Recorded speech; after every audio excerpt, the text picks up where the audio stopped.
Adisiye Obuoba Ofori Amanfo emamo ache edeba ahinkai 93.3 FM. Obuoba yankopon Islam papa yankopon Islam odi ahinkai mponi po no na dwen hu so de adwuma we ba ha ni pakon odi tum yankopon Islam se nipa na. Obuoba no pe waka yen sema man papa.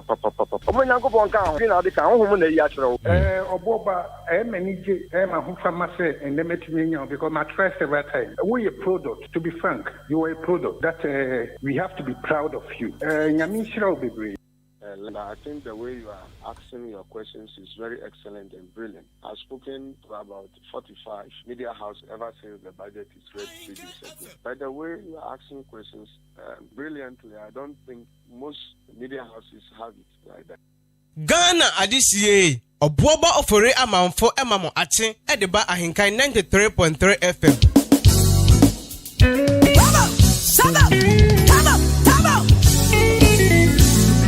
Ghana Adisiye Obuoba Ofori Amanfo emamo ache edeba ahinkai 93.3 FM.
Obuoba me na mini na be fira na me fira. Tarara. Sa.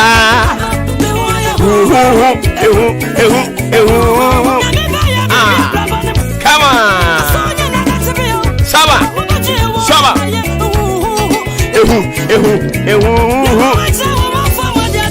Ababa. Enyo with it. Enyo with it. Saba.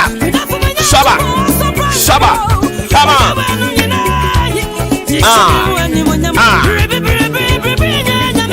Sawati yasiye. Ninti yasiye sonno. Niwe ni munya. Yeah. Usibia di egina ye. Anopai. Unyame baye.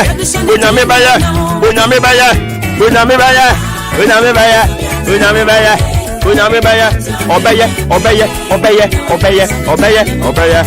Come on.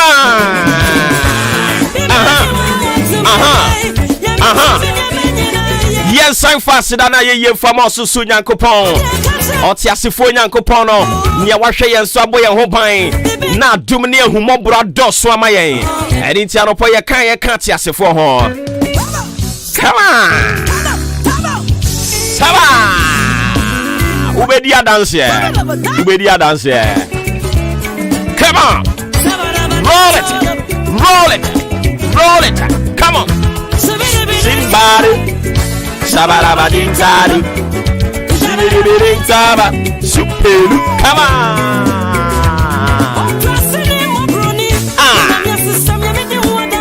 What's your say? No, I hear this any dinner ni munyam. Come on. Ewurade ba be ye adwuma bi wo wabrabo mu dia se ono ni dinner ni munyam. One tia say. Me se de me se ewurade oba be ya ade bi wo wabrabo mu a e ba be se ono ankasa ni din animunyam. It will inure into the glorification of God himself.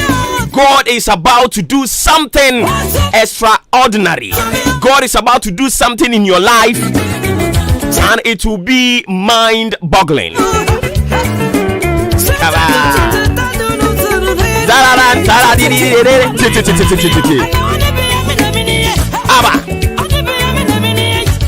From Pegu, Nami, Nami Fura, Nami Tam, Nami, Ababa. Sa.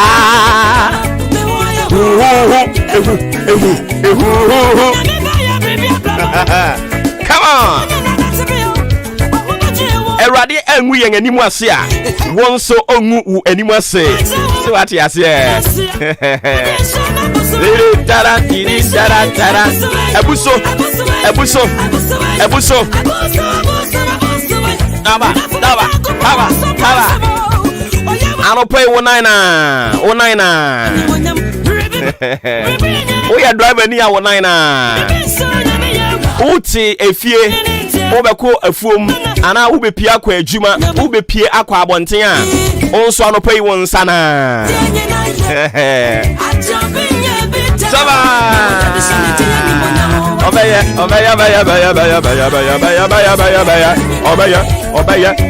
mawa no pay. Obaya adansi ya baba. Obaya mawo. Come on. Utunya die hina ye. Adobinye bita. No ye disedi ni munyam. Aro pay so ye rade prayer sana sorry. Ahoden wo ho. So what you say? It is Tuesday, November 23rd, 2021. Un say radio ade e kon kakra. Ye sha se na me ka kire wo. Say radio ode ye bewie. Eduru ba bia be hun say ehum ni aham sorry. Nanso na no nkire say radio begu ye ni mu ase. Eya ade bia kai asem a me ka kire wo say eyire so kire so se den. E wa abrabo akwantuo yi mu. Ewurade onwu ye ngani mu ase da. Oh me say eyire so kire so se den. Sa abrabon mu ani da so se den. Say yatu ye ni na nto nipa biara ni mu se den. Say ya ho kire yen. Ekom sha ase se den. Ya tade be ye baako na ye di na dane ye. Ye mpaboa be ka baako na to tia. Say ye sika nyina sa na ka 1 cedi a. Me say Ewurade onwu ye ngani mu ase da. brother awurade onwu anim aseda aswala pa oye de egu anim ase onye bi da onye bi nso da nyankopon no ayeka na sem no onwu nipa anim aseda na nya wo bre nso na obegu ni ho anim ase wonye saa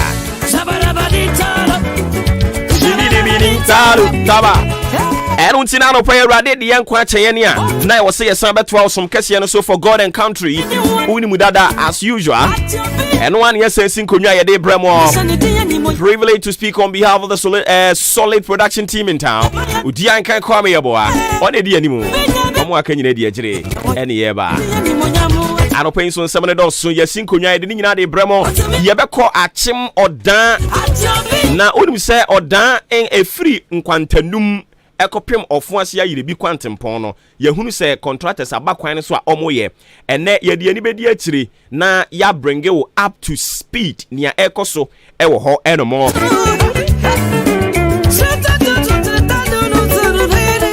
Member of Parliament for ofuase ayire bi ono krono sign eye information minister woni se o Peace FM ko kan say by December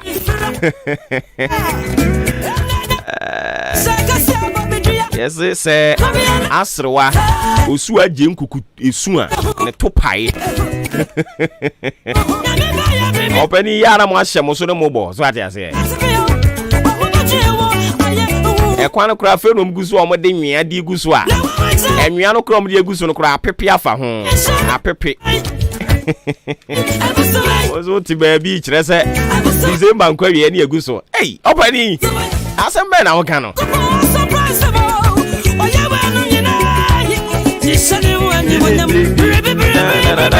I don't know pray yebeko ho na ye the update ni dia bro and watching soon say and our parliament wo mo share debate on the 2022 budget statement and economic policy read by the finance minister Kenneth Oforiata in parliament and nyame adom omo be share debate na say some of the things in the year twimpanimfo adwen siso say yes rawom omunya hu bibi mama omunyi ni nyina ntum ohu ase aye omo friend sen kra normal thing bi say aban bia de akonhomasika beto parliament ya yendoso yenya ne hwe ye wie ya normal rubber stamp no omuko mu ba bi this time around there yes rawom enuoma portions of budget ni bebre ehia say ye be ye free ho this time around munye bibi mfanfa ho yenko ahoma ne so ne ne papa ni nkotwetwe nkomo papa ate me kan no pay me mo ache ye nua apomba ko de nyame ado ewie mu bobre sen na eko yo mami chair wetie fo you know na ne ewie mu bobre na yemfanfi northern portions of the country bogatanga boleta male yindi na brungu na ndam na lerugu wale enen patem no ewie mu so doka ko dina 33 degrees Celsius me amabobodi ne nso empetepo ho ati yeba coastal areas nampo anompo kita flower down the man kind so from Cape Coast takra de azim takwa hafa sini enen patem no ewie mo so doka ko dina 32 degrees Celsius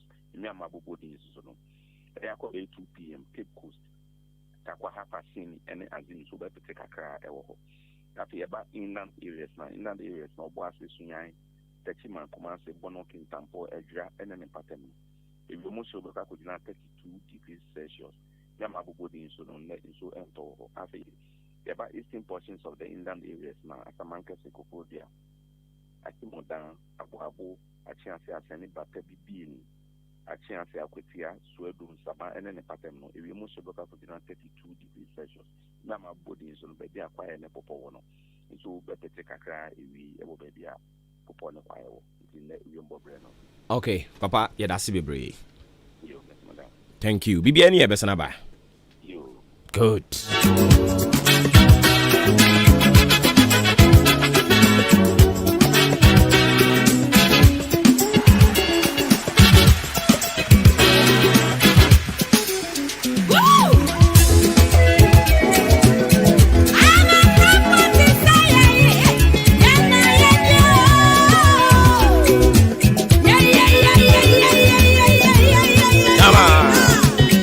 Tie wie mbo brand sam na papa ni ode efri nkran o matena ya kese mu dia brayen no 47 minutes after 6.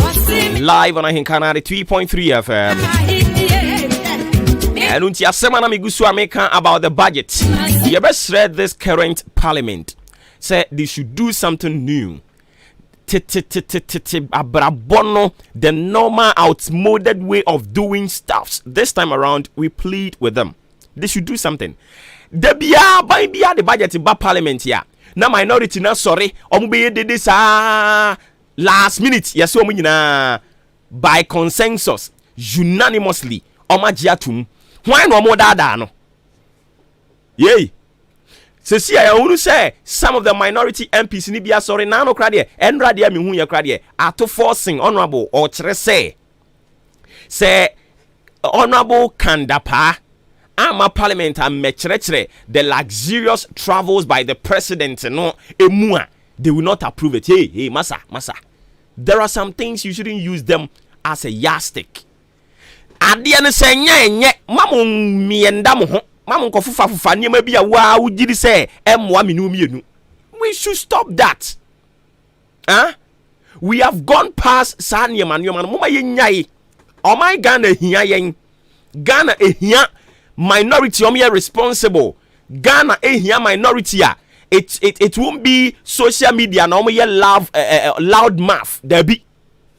But I was see enya minority a omu you enya minority a omu be gina social media wasem omu kan omu ko parliament wasem omu kan budget na mpanifo ne dia ba na nne na mo hye debate na se no nea enye bia mo ye nyim firim for once mo ma yente say aban bi dia akon homasika akwakoto parliament ebi si mbre bi liman breso bi si ye we are expecting say this time around ke bi nsunsi liman prepare budget koto parliament o ma anya ntum. Yes, we are expecting this current parliament to do something.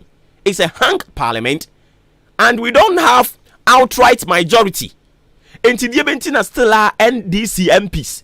Munyina mo ye 137 mma mo ho kwan ema mo yonko ebule mo. I mean, what ase enye ye? Enti budget na mo share debate na se. Ye besere mo. Obi bi MP aka kire no. Say ye no adoso ye no enye kwan o ye no ensi school dan ye no emfa nipa dwumam eni ti so mo kɔ hɔ no mo a eye omo mfa o man nto makoma so nia enye no omo nse kire o ma no nka nkire mpanimfo say we de ye anyi ntumu nne anyi ntumu kyena asa ye de bia o eden ya ye de akomasika nko to parliament say kinkren minority be sorry yam nyintum but last minute unanimously na omagiatum. Yes rawom this time around ubuoni ni die mu an ye de kasa yes ramo munya bibi mfamfa ho ba bia ensese mo gitum no monka nkire mpanimfo say ha de ye nyintum na mo nto aba mfa ntia ni yanko yanim ye da se.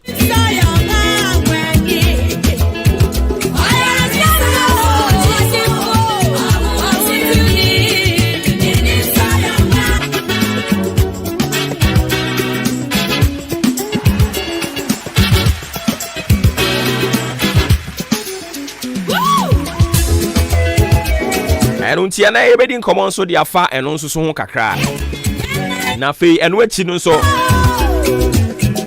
Senior Staff Association Universities of Ghana almost say omo ebesan akọ industrial strike asembe nkred ye no ma bonkomo abo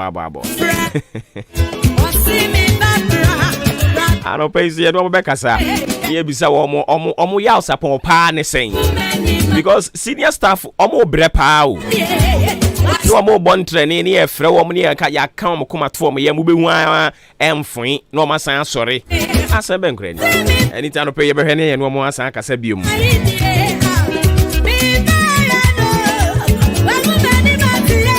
And right, my woman in TSA Ghana Health Services say, Omo be shase enkwada no omenya efi infinhia edu enum ekono omo be bo omo empane vaccination omo be mo omo bi enu achi nso so masan amayen eye health alert say yellow fever aba yellow fever the way ekum nkrofo no omo se yensan kan kira awofo say munyina momamani na ho yellow fever no ewo ho ravaging, killing people I mean taking lives here and there. And into your phone with me, I'm winning call man home. Akolani yare am winning corner home. Namun Hishimu yare cropping harbor frano. Namun to me and kamum and kuntia yariano. Made a sibibre. Me battle found Bible no na yenshe the Bible ni mwe. And there ye twa addition and right, yes, so you say. It is virtuous to choose a good name above riches. It is virtuous to choose a good name above riches. Erona ye kan we yanka say mu ayese edimpa eye echen ahunya. Edimpa ye de ba de eye echen ahunya. Aropa wutie me nim adwuma potia oye. Me nim u area of work. I don't know. But what I know ne say babia owo bia no nyame kan nyame adom ote. And inti nyame bofo ba say I should talk to you. We should engage in a certain conversation. It will lead to somewhere. Ano pay nyame srew nyame ba. And we di hon komo ne say edim papa eye echana hunya. And inti se betumi a eya abiri bia no hwehwe edim papa. Baby awo hwehwe edim papa. Baby bia wunu ho say ya adwumam say ya die ben baby awo bia no look for a good name. Choose good name. Because Bible says it is virtuous to choose a good name above riches. It is virtuous to choose a good name above riches. Eye ehu hia nyansa wom se onipa oye wo hene ube choose good name. Oye wo hene na wo tonton sa asidia. Ohene ensase a wo ton di left right center no. Wan hwe ya dache enchirima na eba no. Omu pese wo munya asase ne bi de ya de papa wo munya because what tonton adi asa. Eni nchirima eba no ensase na what tonton adi a aboro e na wo de bo no. Omu bebo odi mbone. Asase wo kuroi mu what ton ni nyina di. Untumi so nkyerɛ ade a wo de aye. Wo ye wo hene utie mi anopai na nsase a wo nananom de agyaw se hwɛ so watonton nsase no indiscriminately. Adi a wamfa sika no so amfa anye bibia. Mesrew. Wo da so tia se ne de you have the second chance to make amends. Nia anko yie no. Animu ya hwɛ na omo atonton sase na ma wo mo no nia onye na dwene so odi be ye project no gifri ni nsam tie eni abre untumi nto asase nto ho emfie bibre ni eni wayi wani dabi emwa makronko nanim enti no nhemfo no anopai muntie me edimpa eye tan ahonya yebeka se wo hini ba kuroi mu yi ohene de dimpuntuo na de baaye ohene no ehwe say one district one factory ya ene politicians yi bon dawure yi ohene no hye da di contingent anim e de wo mo call empanimfo ko ka kire mo say na empanimfo yi politicians oba ye kuro mu aye wa asase mo one district one factory no momra ye bema mu bi momra mamme enye bibi papa bi wo so ohene se wutumi di animu ekokotwe mpuntuo sei de ba se onni hompa that ye bebo dimpa Nemo yo hene o de an say yon girls no why you nika kakraka e na wo kire yon girls no e na wo esuru tu agombia saa wo yo hene na saa adwuma na wudi anopa tu wonfo